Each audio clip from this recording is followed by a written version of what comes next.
요즘 사회 문제로 이슈가 되고 있는 미투 운동에 대해 질문드리겠습니다. 매일 올라오는 뉴스를 보면 법조계, 연예계, 종교계, 문화예술계 등에서 나도 당했다라고 고발하는 미투 운동이 끊이지 않고 있습니다. 연일 새로운 인물들이 고발되는 뉴스를 볼 때마다 믿어지지 않을 만큼 충격이 크고 혼란스러운데요. 과거에 벌어진 일들을 왜 지금 너도 나도 고발하는 것인지 궁금합니다. 그리고 우리는 이 문제를 어떻게 받아들이고 이해해야 되는지 스승님의 바른 가르침 부탁드립니다.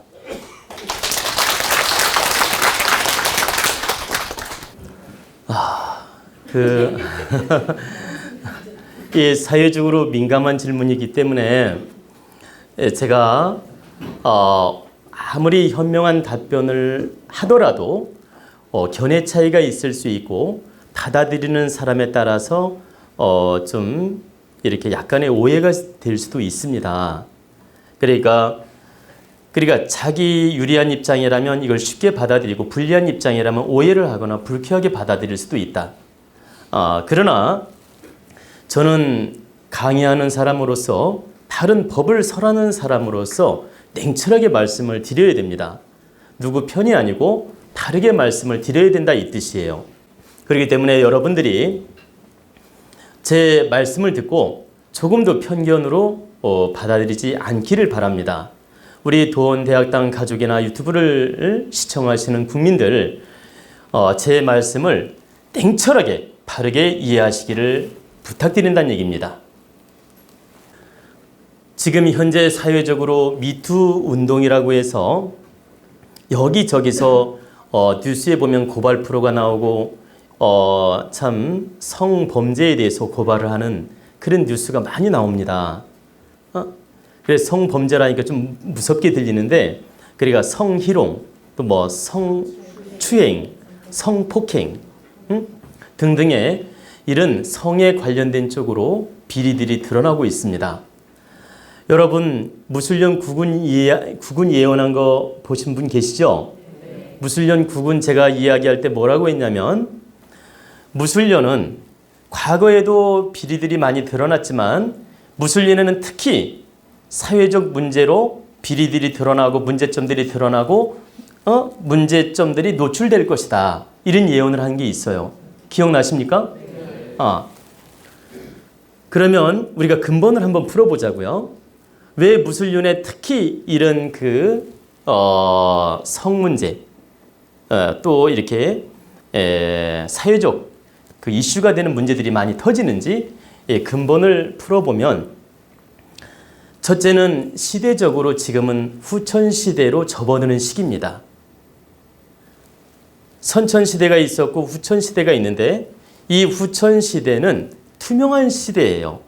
선천시대에는 모순도 빚어내고 잘잘못도 있어도 대충 넘어가기도 하고, 기계를 만드는데도 대충 해도 그냥 넘어가기도 하고, 집을 질 때도 대충 인테리어 좀 모자라도 넘어가기도 하고, 이렇게 속여 먹어도 대충 넘어가고, 이런 모순들이 많이 있었습니다. 근데 후천시대에는 광명하고 투명한 시대예요. 그래서 비리가 있거나 잘못을 했거나 또 과거의 문제점들이 심각할 때는 이게 다 밝혀지는 세상이란 뜻입니다. 광명한 시대이기 때문에 시대적으로.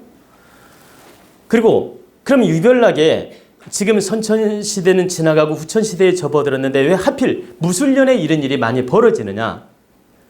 무술년은 여러분들이 아시다시피 토, 아시죠? 토, 무토, 무술이 토입니다.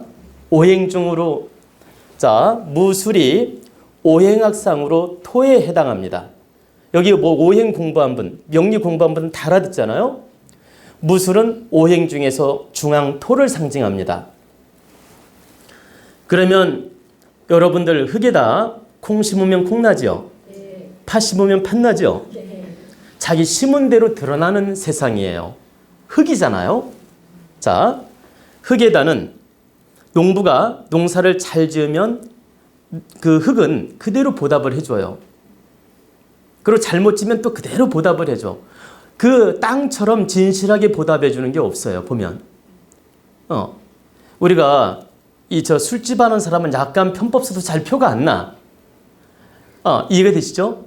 근데 농사처럼 이렇게 정확하게 성실성을 드러내는 직업이 없다. 농사는 정확하게 내가 노력한 만큼 보여주고 지혜로운 만큼 보여주고 내가 성실한 만큼 보여주는 게 농사예요. 바로 흙이고. 그래서 흙에다는 콩 심은 데 콩 나고 팥 심은 데 팥 나는 것처럼 무술료는 토의 해기 때문에 네가 한 대로 드러난다라는 거예요. 네가 잘했으면 잘한 대로, 못했으면 못한 대로 드러난다. 그래서 무술년에는 잘못했던 과보들이 드러나는 세상이라는 뜻입니다. 무술년에는 과거에 잘못했던 잘못했던 그 역사, 잘못했던 문제점, 이 과보들이 바로 드러난다. 흙에서 콩 나오고 팥 나오듯이 드러나는 해다. 그래서 무술년에는 이 문제점들이 다 노출이 되는 것입니다. 그리고 무토는 뭐라고 했습니까? 제가 오행을 다 짊어지고 있다고 했죠. 자, 토 안에는 목화 토 금수. 자, 토 속에는 목, 수, 금, 화 기운을 다 담고 있어요. 토에는. 이 오행의 기운을 토가 다 끌어안고 있다. 그러면 여러분들이 한번 잘 생각해 보세요. 제가 이 흰색으로 있을 때 여기다 흰 색깔 백목을 칠하면, 그 백목이라 그러지, 백목. 예, 흰 색깔에다가 백목 칠하면 잘 보이나요? 안 보이죠? 근데 여기다 검정색 칠하면 잘 보이죠? 그러면 이 흰색만 있을 때는 백목을 칠하면 잘 안 보여. 검정색 칠할 때만 보이지. 그런데 보십시오. 중앙토에는 오행의 기운을 다 가지고 있기 때문에 색깔이 다 표가 나는 거예요. 자, 동은 목의 색깔이고 목은 청색인데 청색에다가 이런 청색에다가 저 푸른 사인펜 그어보세요. 표도 잘 안 나. 그죠? 근데 이 노란 바탕에다가 청색, 검정색, 저 흰색, 빨간색 다 그려놓는 거예요. 여기다. 그러면 다 드러나죠. 가령 여기에 노란색이 있다고 합시다. 황토색. 근데 여기에다가 그 5가지 색깔을 다 그려놓는단 말입니다. 노란 황토색에다가 오행의 색깔, 청색, 검정색, 흰색, 빨간색을 다 여기다 그려놓으면 색깔이 다 드러나죠. 아니, 분별이 될 거 아닙니까? 즉 무토는 동서남북 오행의 기운을 다 끌어안고 있기 때문에 잘하고 못한 것이 드러난다는 얘기입니다. 색깔이 드러난다. 그래서 무술년에는 이 잘잘못이 드러나는 해다. 그리고 무술년은 개지요, 개. 여러분 다 알고 계시죠? 무술년은 개, 황구. 근데 이 동물로 비교하면 무술년은 개인데 우리가 이걸 명리학적으로 풀면은 이 술은 화계성도 되고 천문성도 돼요. 술은 화계성, 천문성. 그래서 이 술은 그 예술성과 천문성과 화계성이 들어있는데 이 술연에는 이런 예술 분야 또 어떤 그 사람들이 살면서 그 어떤 형태로 이루어지는 일, 그러니까 여기에는 뭐 예술이 됐든 성적인 문제가 됐든 이성 간의 문제가 됐든 이런 사람 살아나가는 지상에서 벌어지는 일, 지상에서 벌어지는 일은 이 천문성에 해당될 때는 하늘이 관찰하고 들여다보는 것과 같다고 해서 노출되기가 쉬운 거예요. 이 술은. 그러니까 진술충미가 다 화계성인데 특히 술과 술은 천문성에 해당하는데 해도 천문성이고 근데 특히 사하고 뱀사자, 사하고 술은 하늘이 이 지상을 내려다보고 관찰한다는 해예요. 그래서 그 이 지상에서 벌어지는 성문화가 됐든 예술 분야가 됐든 정치 분야가 됐든 이 잘하고 잘못하는 부분들이 이렇게 노출되는 운이다. 즉 하늘이 지켜보고 드러내는 시기다. 하늘이 광명하게 관찰하는 시기다. 그렇기 때문에 이런 술련에는 그 비리라든가 문제점들이 더 드러날 수 있는 시기라는 뜻입니다. 즉 하느님께서 광명하게 관찰하기 때문에. 그래서 사년하고 술년에는 이런 문제점들이 더 많이 노출되는 운이에요. 구분적으로 볼 때. 그래서 올해가 바로 개해인데 바로 천문성, 하늘이 지켜보고 광명하게 밝히는 해다. 그래서 지금 예술계의 비리들이 드러나고 있잖아요. 성문화가. 그죠? 그러면 이 술이 아까 뭐라 했죠? 예술, 천문성. 이 술토가. 그래서 예술 분야, 정치 분야, 이런 소위 말하면 앞으로 예술 분야에서 더 많이 드러나요, 이게. 그러면 그 중에 정치 분야나 명예를 가진 사람들도 문제점이 드러나지만 특히 예술 분야에 일하는 사람의 문제점들이 더 많이 드러난다. 이 술은 예술성이기 때문에. 이 명리학 공부하는 분은 다 알아요. 술, 해, 사, 이것들이 전부 천문성이고 예술성을 의미하는 특징을 가지고 있다. 그래서 술년에, 내년에 해년이죠. 그래서 술해년에는 바로 이런 예술 분야의 문제점들이 많이 드러나는 시기다, 이런 뜻입니다. 그런 두 번째 구분적으로 문제점이 있고, 이것은 제가 지금 하나의 명리학적으로, 구분적으로, 학문적으로 제가 풀어드린 거예요. 그럼 지금부터는 현실적으로 제가 풀어드리겠습니다. 그 정치인이든 검사 판사가 됐든 저 예술가가 됐든 이런 사람들이 지금 10년 지난 일도 드러나고 5년 지난 일도 드러나고 무려 20년 지난 일도 드러나는 이유가 있습니다. 이분들은 전부 큰 기운을 가진 사람들이에요. 사회의 지도층이고. 지금 그 사회적으로 낮은 층이 드러나는 사람 봤습니까? 없죠? 대부분이 지도층이고 윗사람들이라고. 그러면 윗사람들은 사명감이 있는 거예요.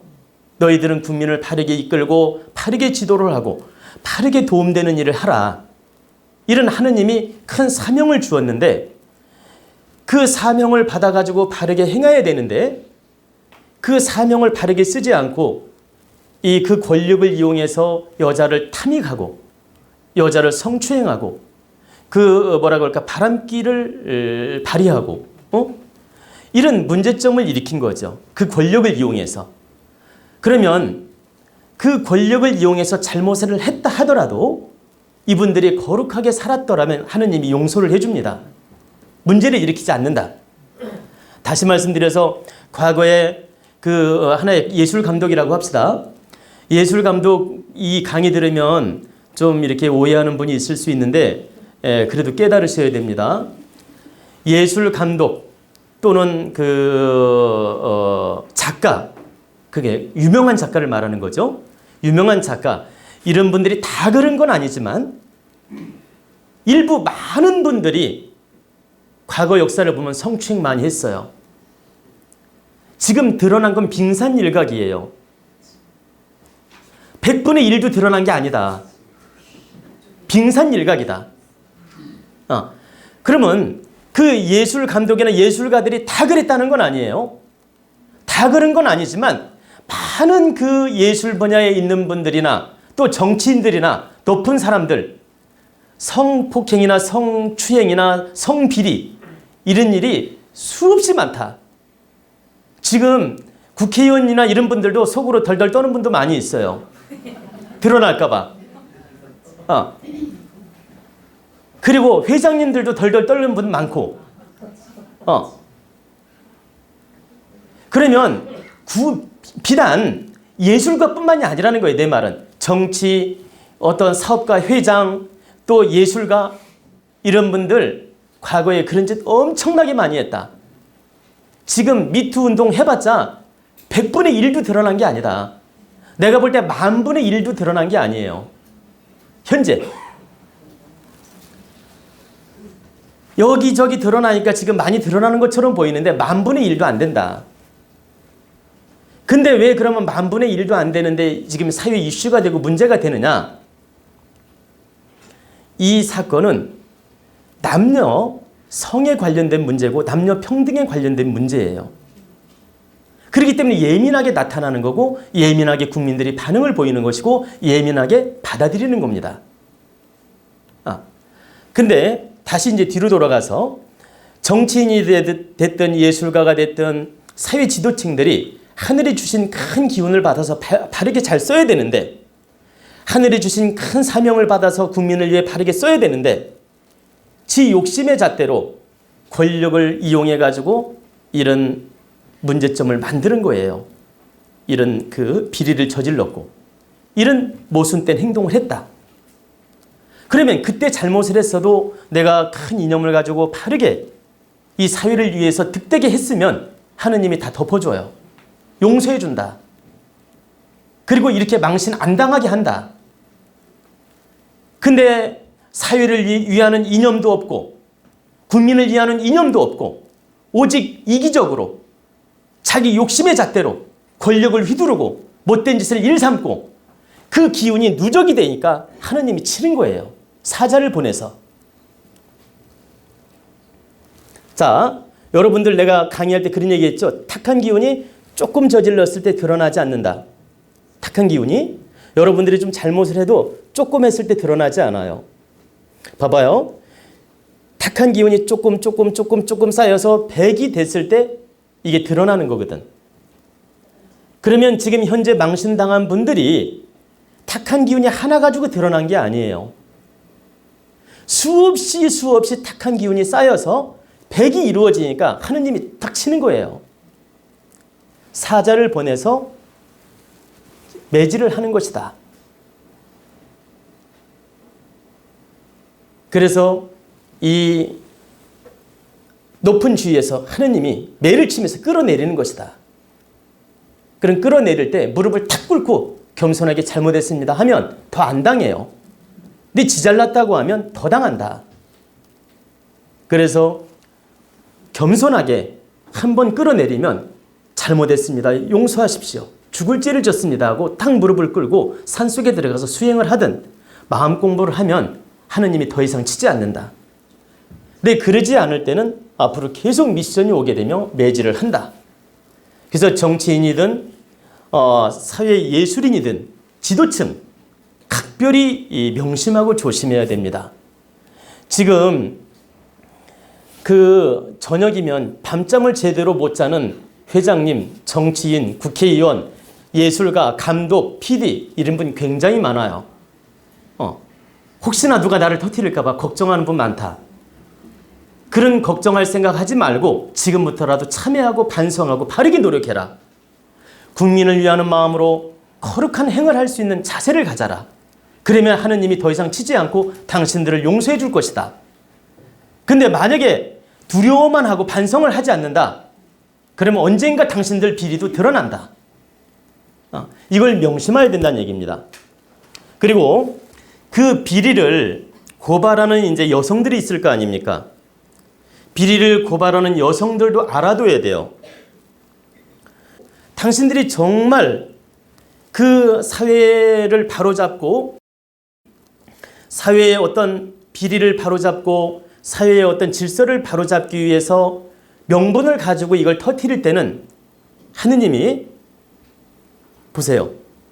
그 고발한 사람을 크게 벌하지 않아요. 그런데 단지 5년, 10년 지난 일을 복수심으로 그 사람을 명예훼손하고 끌어내렸다.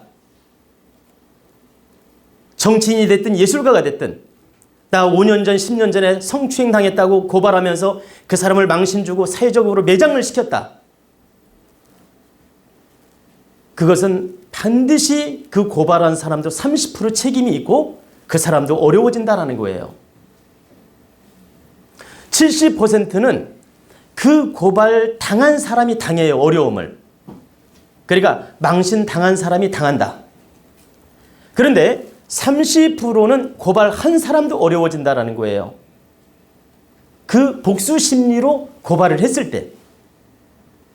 그리고 자기가 진짜 당한 게 아닌데 억울하게 그 사람을 모함을 했다. 예를 들어.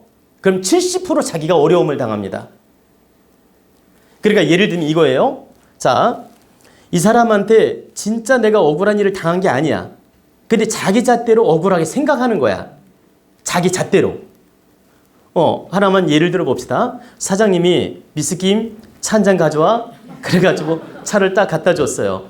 그랬더니 그 사장님이 야, 미스 김 오늘 너무 화장도 예쁘고 몸매도 예쁘고 옷도 참 아름답다 하면서 말로 이렇게 건넸어요. 그러면서 너무 이쁘다고 하고 엉덩이를 한번 툭 쳐줬어. 그럼 이건 성희롱에 해당할 수 있죠. 아, 그래 안 그래요? 그런데 받아들이기에 따라서 그냥 칭찬일 수도 있는 거야. 제 말은.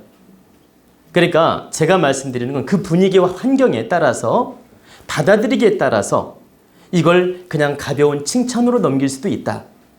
근데 이걸 또 부정적으로 받아들이면 보세요. 성희롱이야 이게. 네. 이쁘다고 한 것도 성희롱. 또 엉덩이 이렇게 칭찬해 주면서 툭 친 것도 성희롱. 분명히 이건 성희롱이라고 말을 붙이면 100% 성희롱이라는 얘기입니다. 이것이 성희롱이 아니라는 뜻이 아니에요. 그런데 이건 받아들이기에 따라서 그냥 가볍게 넘어갈 수 있는 일이라는 거지. 근데 이걸 문제 삼아가지고 나는 엉덩이 한번 친 게 너무 억울하다 하면서 그 사장님을 고발하게 해가지고 개망신을 시켰어. 매장을 시켰어. 그러면 이 명분 가치가 없는 거예요. 엉덩이 한번 쳐준 걸로 매장을 시킬 만큼 문제가 되는 게 아니다. 그러면 이런 작은 일로 그걸 마음에 담아두었다가 저 사람을 매장시키려고 고발을 했다. 그러면 그 당하는 사람도 당하지만 그 고발한 사람이 70% 어려워진다는 거예요. 그런데 내가 정말 성추행을 당하고 성폭행을 당했어. 그래가지고 그 사람을 명분을 가지고 고발을 했다. 그러면 70%가 그 사람이 어려워지고 고발한 사람이 30% 어려워진다는 거예요. 그런데 30%도 어려워지지 않으려면 절대적 공익적 마음이 있어야 된다. 이 고발을 할 때. 저 사람이 너무 사회적으로 비리를 많이 저지르고 예술 감독인데 이 사람 저 사람 다 건들고 그리고 정말 사회적으로 매장을 반드시 시켜야 될 사람이에요. 그럴 때 내가 공익적으로 사자 역할을 해야 되겠구나. 내가 사자 역할을 하지 않으면 이 사람을 바로잡을 수가 없다. 그러니 내가 조금 어려워지더라도 공익적으로 저 사람을 체벌을 해야 되겠다. 정말 이 국가와 우리 국민을 위하는 마음으로 공익적인 마음으로 고발을 할 때는 하느님이 봐준다라는 거예요. 이 고발한 사람을. 그런데 사적인 복수심으로 고발을 할 때는 30%는 고발한 사람도 어려워진다는 겁니다.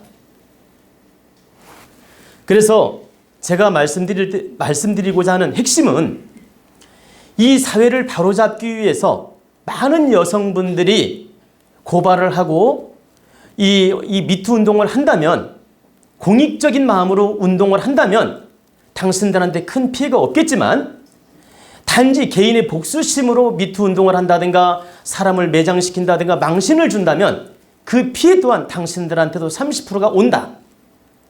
그 탁한 에너지가 온다. 그렇기 때문에 절대 이 미투 운동을 함부로 해서는 안 된다. 내가 지금 공익적으로 마음으로 하는지, 사적인 마음으로 하는지, 억울한 마음으로 하는지, 복수 심리로 하는지, 이런 걸 잘 살펴야 된다. 그리고 내가 단순히 내 잣대로, 아까 말한 대로 엉덩이 한번 쳐줬다고 그걸 문제 삼아가지고 사람을 매장시킨다면 이것은 당신이 어려워지는 일이다. 그래서 여러분들이 바르게 분별해야 될 건, 이 사회적 이슈가 되고 미투 운동이라고 하니까 여성분들이 저럴 수가 있어 저 인간이? 하면서 전부 여자들 편들고 그 사람을 나쁜 사람으로 매장시킬 수 있잖아요. 아주 정말 나쁜 인간이다라고 이 편견적인 시각을 가질 수 있다고. 그럼 제가 말씀드리는 건 정말 사회적으로 문제가 있는 사람들이 지금 체벌을 받고 있고 드러나고 있어요. 드러나고 있는데 여기서 우리가 분별해야 될 건 함부로 겉만 보고 거기에 가담을 해서는 안 된다. 그 실상은 고발한 거하고는 조금 다를 수도 있다는 걸 여러분들이 아셔야 된다. 실상은. 그리고 고발한 것보다 더 문제가 있을 수도 있다. 그래 지금 제가 말씀드리는 건 현재 고발당한 것보다 10배로 더 문제가 있을 수도 있고 지금 고발당한 것보다 더 낮을 수도 있고 질량이 그 문제점이 이것은 우리가 냉철한 잣대로 바라봐야지 단지 방송이나 언론만 보고 무조건 편견을 갖는 건 바르지 못하다는 뜻이에요. 그래서 제가 이제 편견이란 표현을 쓴 이유는 그 내면적인 걸 잘 모르면서 겉만 보고 판단하거나 생각을 한다면 이건 하나의 내 편견이 될 수도 있다는 얘기를 하는 겁니다. 제 얘기는. 그래서 여러분들이 이 미투 운동에 대해서 어떻게 받아들여야 되느냐. 첫째는 국군적으로 사회적으로 후천 시대다 보니까 이런 문제점이 드러나고 있구나 이렇게 받아들여야 되고 또 무술연에는 바로 무토가 콩 심은 데 콩 나고 팥 심은 데 팥 나듯이 이 문제점들이 드러나는 세상이니까 우리도 함께 조심해야 되겠구나. 바르게 살아야 되겠구나. 이런 마음을 가져야 되고 세 번째는 사회에 그렇게 비리가 폭로돼 가지고 매장당하는 사람을 보면서 이 성폭력, 성비리로 이렇게 매장당하는 사람을 보면서 우리는 저걸 거울 삼아서 우리는 조심해야 되겠구나. 하느님이 저 사람들을 통해서 우리를 경계하게 하고 있구나. 그러니까 저 사람들을 통해서 우리를 공부시키고 있구나. 이렇게 공부로 받아들여서 이걸 깨우침으로 노력을 해야 된다는 얘기입니다.